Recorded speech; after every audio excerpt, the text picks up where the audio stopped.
one of my favorite, my idols, in fact, who brings with her a wealth of 30 years of experience in the performing side. But then on the other hand, we have 30 years of prolific experience in the tech and the healthcare side. And an amalgamation of that is supposed to be magical with a touch of care. So yes, we're about to begin with this beautiful session featuring none other than the legendary Madhuri Dixit ma'am, along with Dr. Sriram Nene. Thank you so much indeed. I'm super, super honored to actually be here to take a minute to introduce them. Attendees, I know we have all of your attention, so don't go anywhere else. And we're going to indulge in a wonderful tete-a-tete in just a while with Ritu Merya, our editor-in-chief, doing the honors. So Ritu, I'm sure I can admit one thing for sure, is that in this session, automatically, all of our smiles are already going like literally wide, as we are truly, truly honored to have Madhuri Dixit ji and Dr. Sriram Nene joining us. I won't hold you back, Ritu, so I'm going to hand over the proceedings to you right away. Thank you, Kavya, and a very warm welcome to Dr. Nene and Madhuri here today, who've joined us and made this evening very special for all of us here at Entrepreneur Awards. Thank you very much for joining. It's a power-packed evening. We call it the power session, but it's a power-packed evening for a reason. And because, we have got such intelligence sitting right here in this. There is Madhuri who's done 30 years of Indian cinema. She's got 70 movies behind her that she's done in her career. And then there's Dr. Nene, who has such a vivid career in healthcare sector in the US, where he spent 30 years of trying to understand first, both as a doctor and now trying to as an entrepreneur to make his best and give his best in the healthcare sector. So thank you very much for joining us here today and for the Entrepreneur Awards and the Entrepreneur Conference. We would love to speak to you about wonderful things that you're doing today. And I've been reading about what you've been doing. There is a production house, which is R&M, that you're managing, which is actually behind your names, and it's so nice to see that. And then you have an EdTech venture that you're doing with a dance school with Madhuri, which I thought was, you thought of it way too early, because back in 2012 or 2013, nobody was thinking of EdTech and particularly performing arts coming in this particular space. So I think that was really early for you to plan it. And then, of course, you have a content platform with R&M, which is agnostic, and you're producing for OTT and lots of other platforms. Please tell us about this. How this collaboration, the business collaboration you brought together between yourselves. You come from such different industries, and yet you're here as entrepreneurs trying to build this all together. So how has it been for you for the last 10 years since you started working together as entrepreneurs? Well, I think it started with, we were just having a conversation one day. We were in Denver, and I was saying that, I love dancing so much. It's my passion. And is it possible to share this passion with each and every person in each and every family, in the world? And my husband, he's very good with technology. He is a surgeon. He's a cardiothoracic surgeon, but he's also very good at technology. So he said, yes, why not? And, that's how the conversation started. And it actually developed into this whole idea of Dance with Madhuri, which I think Ram will be able to take you through that, because I'm just the creative, person. I can think of ideas, but how do you actually make them happen? That was something I, relied on him to tell me how he made it happen. So I think to add to that, when I came to India, my view was that there's lack of access, and it is for various reasons that people can't get to their doctors, to the best masters for teaching or learning, and for other things. So in 2012, we created R&M Moving Pictures, which is a platform agnostic digital content company. And the idea was simple, that all screens would converge and become one. And in the process of doing that, the user would decide how they learned, what content they took in, and what access they got. Along that journey, I was building out the health related entities. And one day we started looking at it and we said, look, why couldn't we do this for education? And really the germ of this wasn't dance. It was to teach in a disseminated fashion using technology, media, and brick and mortar come together and go to the last mile.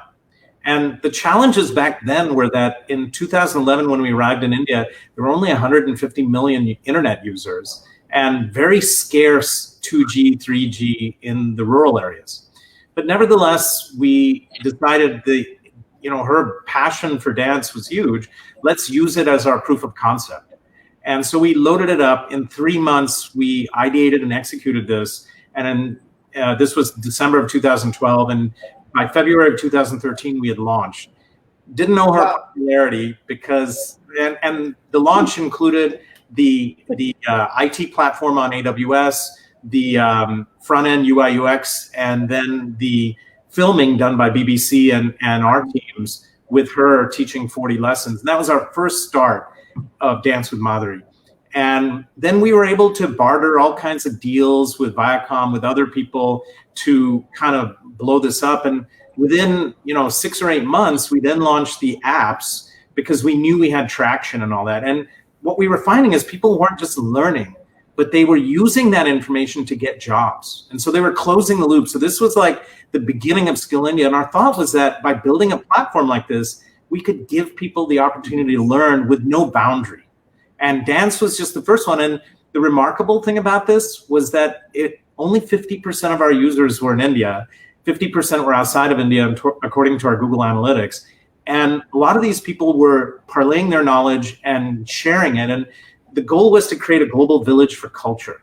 Now, what happened was we couldn't handle the volume. And as it scaled, our servers on AWS would always crash. So then we had to up our game, and we had to build in redundancy and build in EC2 and elastic redundancy. We put in separate CDNs, and we got it up to where you could serve 1 million people per second, and relaunched it in 2015 with a second iteration. And that went viral. And then at the same time, to take it to the masses back then, we didn't have 3G, 4G. And so we tied up with Tata and launched Dance Studio, powered by Dance with Madhuri. And in doing that, they already had the ground links to take it to the farthest reaches at the time. And within a month of launching our joint venture channel, we had over 100,000 paid users, and we became EBITDA positive and profitable. But more importantly, the price was so small, and that was the other vision, right? We wanted to keep it free forever. We wanted people to be able to learn without any impasse. But what ended up happening is through sponsorship and advertising, we couldn't generate enough revenue. And so we had to figure out another way to sustain it. And we contemplated taking on money because we had a lot of traction, but the visions weren't aligned. We wanted this to be a true teaching platform. So instead, we turned to the DTHs, the direct-to-home services, and then at the same time, put a payment gateway in our own thing. But at the same time, we charged very little to teach and made it an affordable thing. So in the end, my view of this, my humble view of this, and I don't have any formal business education. It's mostly in taking care of people. And the way I looked at it is my patients were my family. I would treat them the same way as I treat my own family. It's the same way with your customer, that you have to build solutions which add value to their life. And when you do that, they will take them and say, wow, this is great. I don't have any problems, with this, and I align with you and I pay for this. And in fact, that's what exactly happened. Now it's scaled to where it's on 4 different DTHs. It goes to 206 countries with our apps and our online platforms. And now we're scaling it up. And in the lockdown, it's been really amazing because we've given people the opportunity to learn, and we kept a bunch of stuff free. I mean, we wanted to give we did people like summer camps, so that people can hop on and learn any kind of dance that they want. We had competitions, keeping people busy so that, they have something to do during the lockdown, and something creative, something they love doing, and something they can carry forward. They can teach others, they can do whatever they want with the art that they learn. And so we did a lot of free lessons, summer camps. I think we've entertained people quite a bit. And then the other thing is a feature which we're launching is a live feature, which actually gives you one-on-one teaching. And so we think that'll help because a lot of choreographers in their schools are shut down. And similarly in other educational fields. So we want to give them one platform where they can just sign up. We'll help them market. They'll put their price whatever they want, and they'll get most of it. right, with the rev shares and whatnot. Absolutely. But we'll allow them to work. And at the end of the day, this is about rethinking how we do business, right? And pivoting so that we can stay skinny and, attend to as many people as we can, because not everyone has the opportunities right now. Sure, totally agree with you. And I think it would be, given the fact that, in the pandemic, there is nobody can step out, choreographers can have actually, and dance teachers, they can absolutely use your platform and do so much more. So I think in one sense, you'll probably, you may not even have started like that. You'll be an aggregator of dance schools at some point of time, which will be very interesting to see. So, one of the questions I would love for both of you to answer, particularly Madhuri, let's start with you. You've been on top of the game in the film industry, and then you got married, you moved to the US, and then you came back again. How have you seen in all these cycles the entertainment industry changing? And now that you've got your own venture and you're producing content which is absolutely platform agnostic, you can do it on OTT, television, or wherever it is that you're looking at. How have you felt that the entertainment industry has evolved over a period of time? Well, I think there's a lot more discipline now in the entertainment business. When I had started, it was not a very streamlined business. It was very skewed, where people who were making movies for passion, and once they have an idea, then very few production houses which were like these big corporates that have stepped in now. Very few production houses like Yashi's, B.R. Chopra, or Subhash Ghai, Mukta Arts. All these were the only ones who were established, and that was their business, movie making. And a lot of other people used to come in, make a movie because, it was their passion. But today, when I came back, it's much more disciplined. Everything is streamlined, right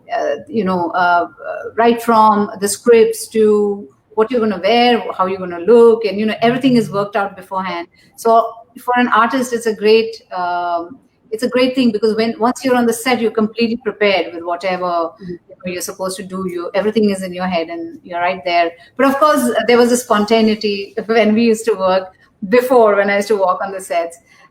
Sometimes we didn't have our dialogues ready, and we used to wonder when will we get our dialogues, when can we learn it and actually perform the scene. So all that is taken care of. All that is gone. There's no uncertainty. Everything is planned. And I think another thing that I see, which is wonderful on the sets, is when I used to walk on the sets in the 90s, the only women on the sets were the hairdressers or the actress, and her co-actors were women. But today, when I walk in, there are women everywhere, in every department. Absolutely. I even have, I'm making a film right now, which is nearly complete. It's called Panchak in Marathi. And the DOP is a woman. And I'm so happy to see that women are everywhere now. And I think that's just great. And like Ram said, it doesn't matter which screen you're watching on, whether it's the theater, like a huge screen, or it's your big TV, or it's your little iPad, or a little phone, iPhone, or any of the smartphones. I think people will choose how they want to get the entertainment, where they want to go and get the entertainment. Sure. That's what we even talked about when we started dancing. I think the bigger issue right now is theaters are closed. Yeah. How you do things are different. Yeah. Filming is done for now. You're starting in serials, you're doing things. So we really have to re-engineer what we do. And it's slowly coming back, but it's going to be up to another year. And controversial issue, but the bottom line is that in order to do this, we need to be very smart so that we don't end up with huge problems. And so I think now more than ever, it's going to evolve very, very quickly. Sure. And, given the fact that Madhuri just mentioned about how disciplined the industry has become, do you think with OTT platforms there and your own production house, which is R&M, you're able to do so much more in the industry because of that? There is, and of course, the whole platforms in which people consume content has increased. While even though there are more, I would say, formal platforms like OTT, but people are consuming it off social medias, right? So How do you think content production, and for what is the ultimate purpose of the content production going to be going forward? So I think one thing is clear. The chances that OTT takes are vastly different than what traditional studios have in the past. When you looked at tent poles, when you looked at standard things, you had to have a certain formulaic way to handle your things. You always had to have the hero, you always had the heroine, you had to have them doing this, that, and the other. Well, you know what? The stories I'm seeing coming out from not just India, not just the US, but everywhere on the planet are amazing. At the end of the day, as filmmakers, we're storytellers. And India abounds. We've got 1.3 billion people. Imagine the comedy, the tragedy, the sheer drama that you see in everyday life here. So I think India has a lot to offer. And to answer your question, I think, OTT and all of the other players have democratized how things happen. And, their motives are not always the same. You don't have to worry about your box office returns to make an amazing film. So it leaves the director and the filmmaker and the producer with a little more freedom to develop subjects, to really focus on the creatives and to build it out. And I think, wouldn't you agree that the type of things which are coming out now are amazing? Amazing, yeah. The stories that we are seeing now unfold. And like Ram said, you don't have to make a particular kind of a movie. You can tell your own stories the way you want to tell them. And that's what's lovely about, the OTT platform. Yeah, and we've already seen some spectacular content, and I think post-pandemic there'll be even much better content coming through. You also, I understand, have a health tech venture, where you're planning to give advice to patients as to how they recuperate and how they sort of feel better. So please tell us a little more about it. Yeah, so thanks for asking. For 20 years of my life, I practiced as a heart surgeon, and we would fill the gap. We would take care of people when they were the sickest and, try to bring them back from the abyss. And fortunately, with the techniques we used and science the way it is in medicine, in most cases, they would do great. But I couldn't turn back the clock. No matter how hard I worked, I couldn't undo what they'd done their whole lives. Yeah. The second thing is, I think as a thing, what we're envisioning is, what is it that every person needs from healthcare, right? It's when you don't have it and a catastrophe happens, no matter what else you have in your life, you're in jeopardy. So what we have cooked up is something which is personalized precision healthcare, which really focuses on individuals and tries to create a entity which protects them from cradle to grave and is aligned with their well-being forever and their families and all that. And so it looks at their different variables, including their lifestyle and what they have to go through, because no two people are alike. And the disease can be similar. How you manipulate the variables is very different. Your life is going to be very different than mine, than hers. And so we're actually looking at that sort of thing. And it's a combination of media, technology, and brick and mortar, which serves to educate the patient and take care of them, give them the building blocks of cloud-based EMR, which is smart, and then a smart services marketplace. And so, in the end, with all the IoT devices, all the other things it'll have, it's going to be a feedback loop which continuously monitors you. It's almost like in a car when you have a check engine light. That's what you'll end up having, not a check engine, but you'll have something which links and fills the gap between the patient and the medical community. Because, let's face it, in India alone, there's 1.8 million docs, 1.33 billion people, and not enough, medical expertise to go around. And that includes the allopathic and Ayush docs, right? And the only way we can do it is to build something more than that. And the pandemic has taught us that more than ever, right? Yeah. I would say edutech and health tech are the two big things. We've been working on them for years, but now all of a sudden they've blossomed. And, well, they should, right? I think we need them badly. Yeah, totally agree with you there. We'd love to know about what you've been doing during this lockdown. I mean, it's been challenging times. Most of us, the work probably, while we've all had massive workloads when in the pre-pandemic times, but I think we've all kept busy in some ways. And I also see that Madhuri has just launched her first song. You know, we've seen her as a dancer, as an actor, but it's the first time we've seen you as a singer. So, how did you collaborate to get the song out? I understand it's an at-home venture that you did in terms of, you shot it at home. So how did it happen? We had recorded the song in LA, and the purpose of the song was I love to sing.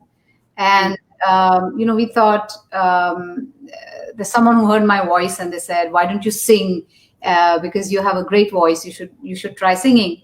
And so we got into the studio with Raja Kumari and Narendra Singh, and Ram and me, and we all got together and we said, okay, what do we want to sing about?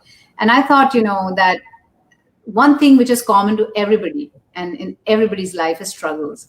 And when you are faced with struggles, how do you overcome it? Sometimes you feel so down and so uncertain about the future that you have to really look into yourself and gather the strength and light a candle, of sorts, which can be placed in a hurricane or a storm, and you're still going to be burning bright, because we are public figures and we have to be like the beacon of light for everyone, whatever may be happening in our lives. And so that was the idea behind the song, and that's when we wrote the song and I sang it. And now during lockdown, when I looked around and I saw, that everybody is going through the same kind of emotions right now, because this is like an unprecedented time you're going through. There's so much uncertainty, you don't know what's going to happen, and everybody was there's a big question mark everywhere.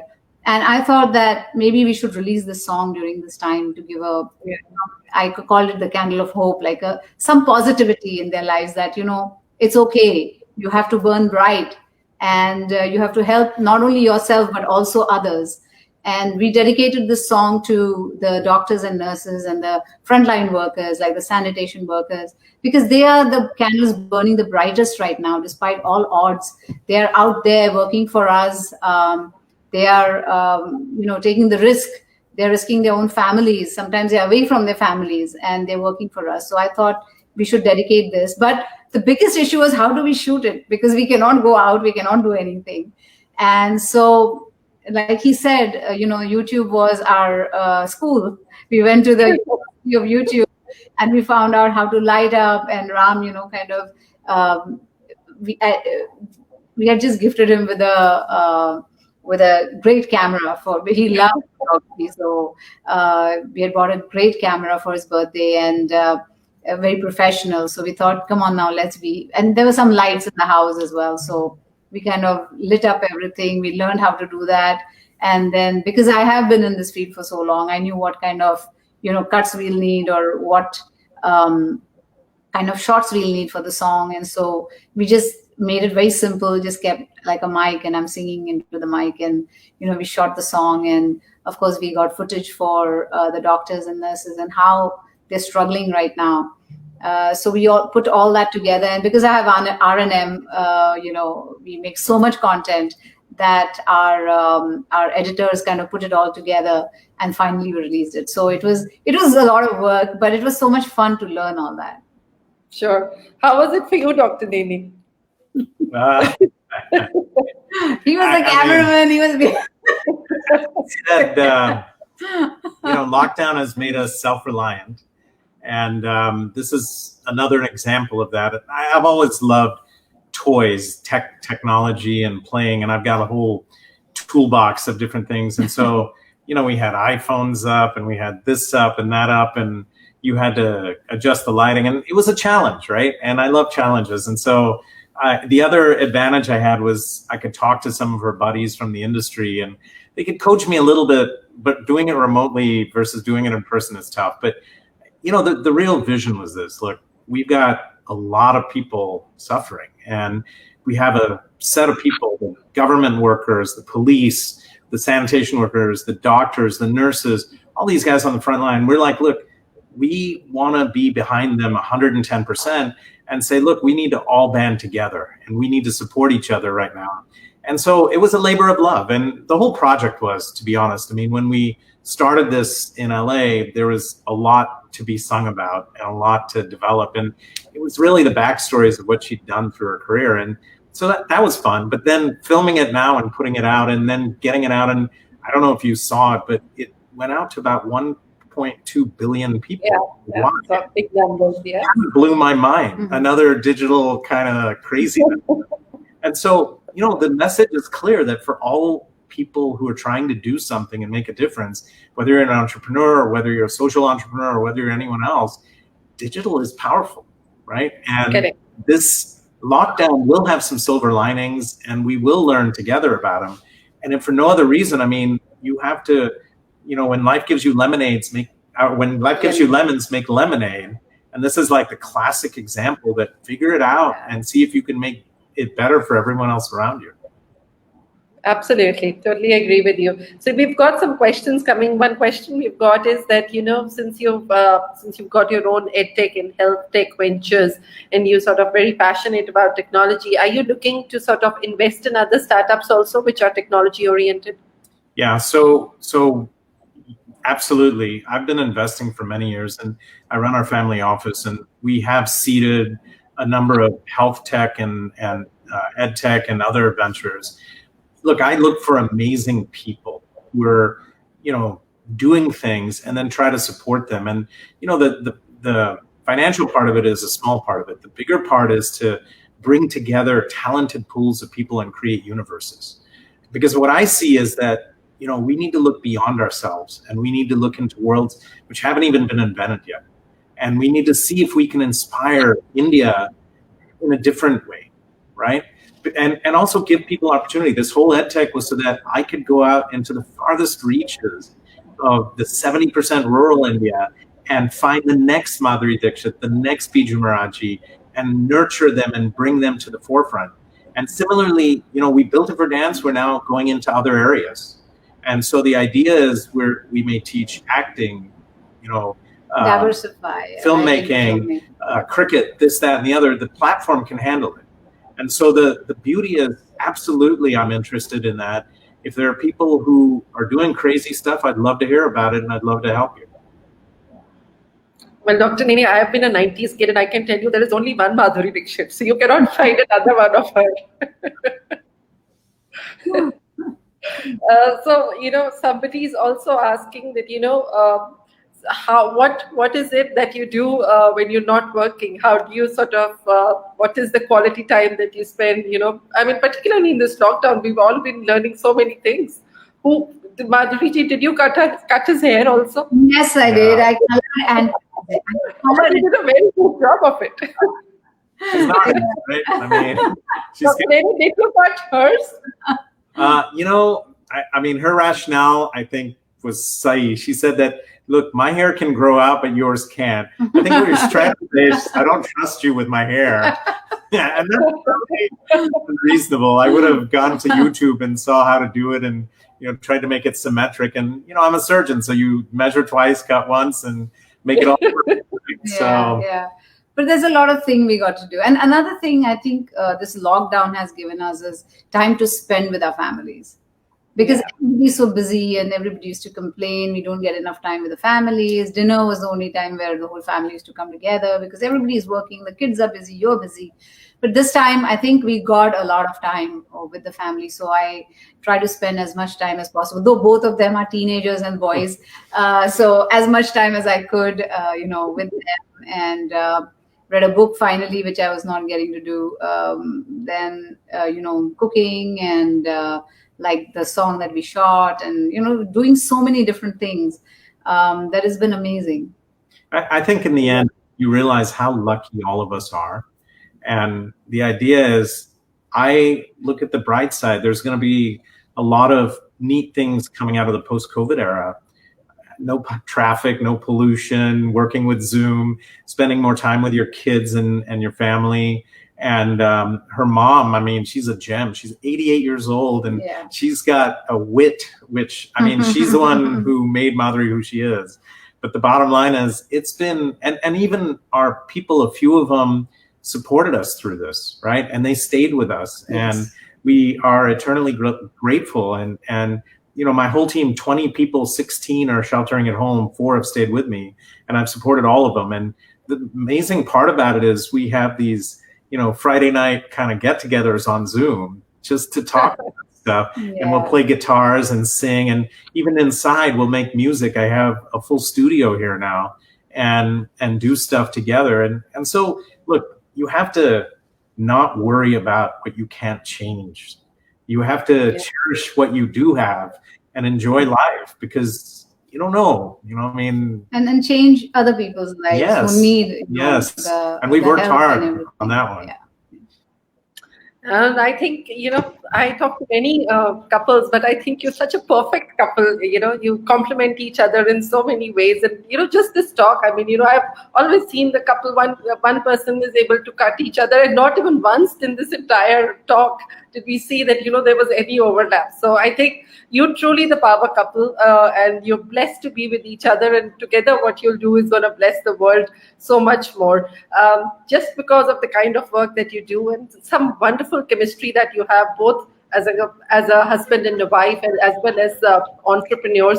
We've got you on the digital cover of Entrepreneur 2020 for August 2020. We love to showcase the cover to you, which I'm sure you're going to see for the first time. So can we please have the cover on screen?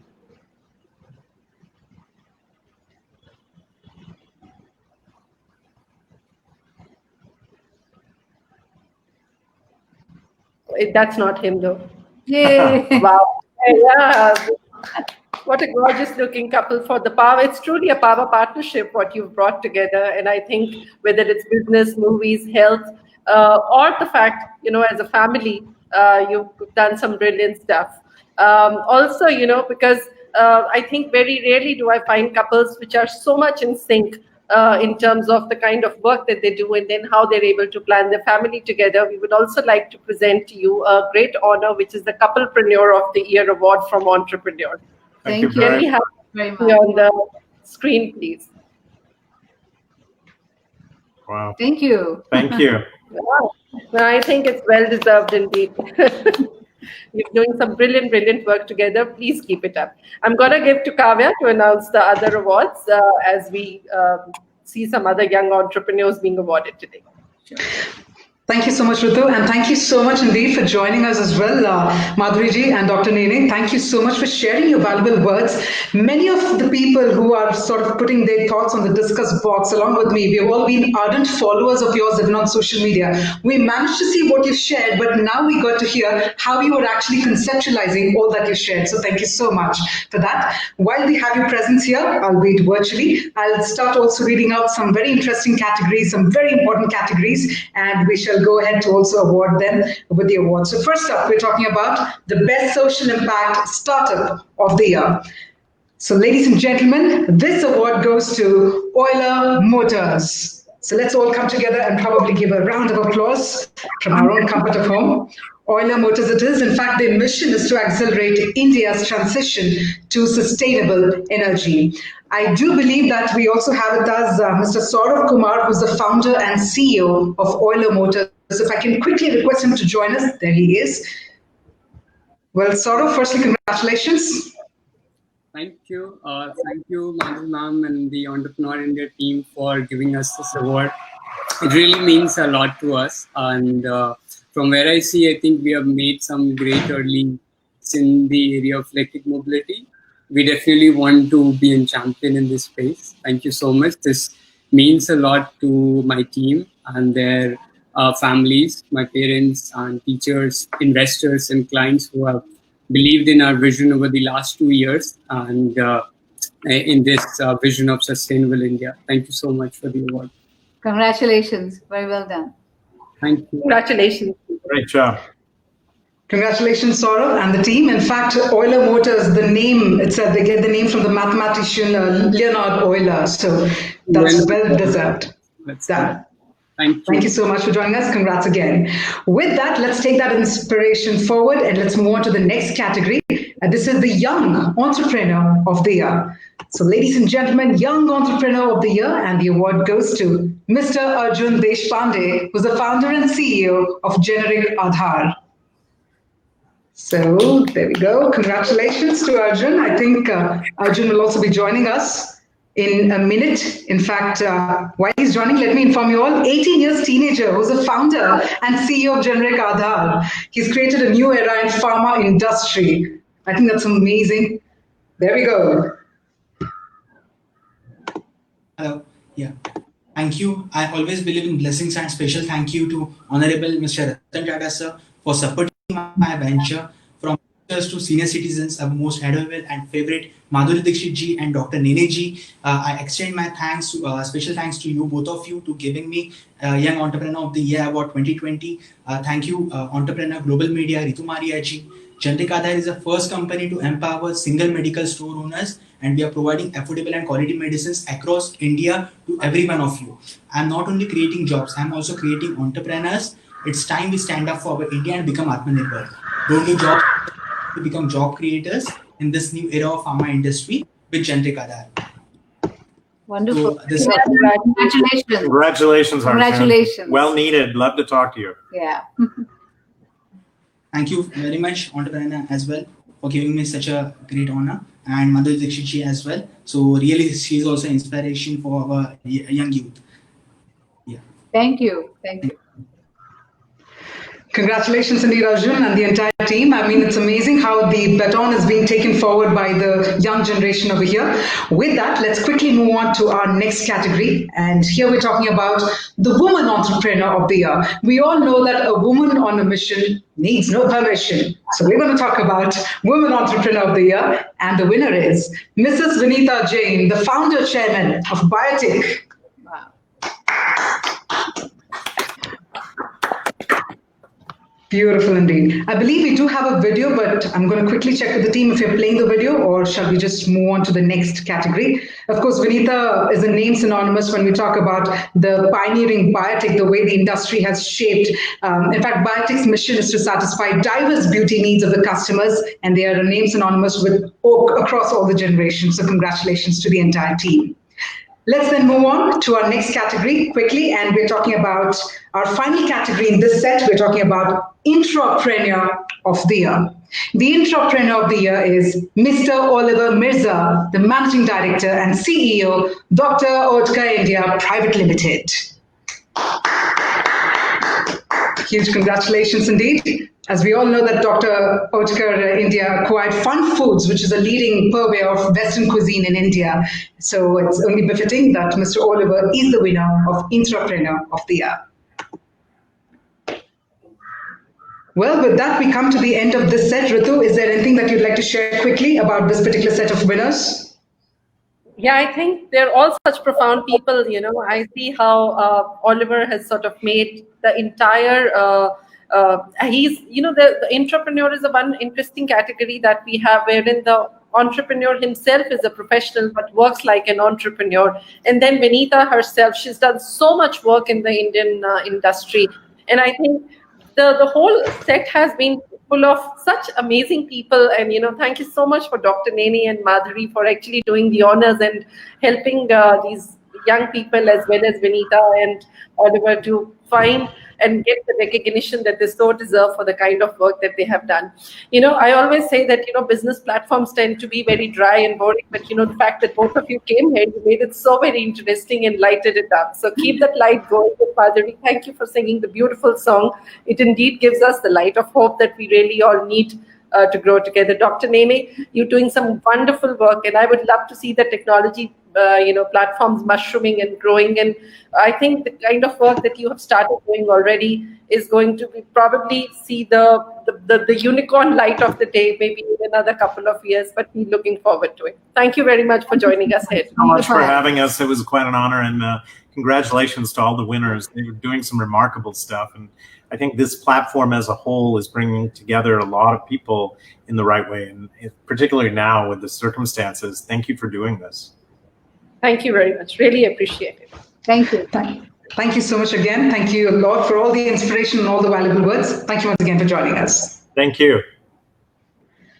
All right, ladies and gentlemen, I think that was the session, the most awaited session, and I can already see from the comments box how much you've all enjoyed it, how much you've all been inspired as well. Congratulations once again to all the winners. For those who are wondering, well, our next session has already started, featuring none other than Dr. Shiv Khera. So I'm going to request you all to very quickly switch to the next session. We're talking about the keynote on how to build resilience, featuring Dr. Shiv Khera.